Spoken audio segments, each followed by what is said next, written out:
How to apply and remove filters in Canva. If you still haven't installed Canva yet, you can check our video on how to install Canva, link provided in the description below. All right, to get started, first click on the photo or video you want to edit. This will open up the Canva Editor toolbar. Within the toolbar, you'll find the options to edit your media. Next, you'll need to click on either Edit Photo or Edit Video, depending on what you're working with. This will bring up the side panel with various editing options. Now let's focus on filters. Under the Filters section, you'll find an option labeled See All. Click on it to explore all the available filters. Once you've clicked on See All, you can scroll through the different filters and select the one that suits your vision.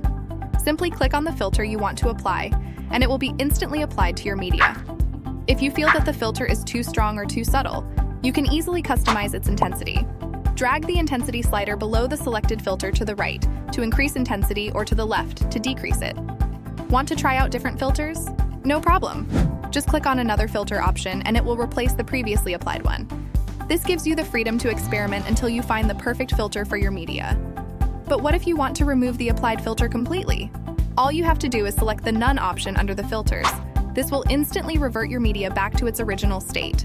It's important to save your changes once you're satisfied. To do this, simply click anywhere on the canvas outside of the filter panel. This will save your edited media with the applied filter and close the filter panel. If there are any specific topics or tutorials you would like us to cover in our future videos, please let us know in the comment section below.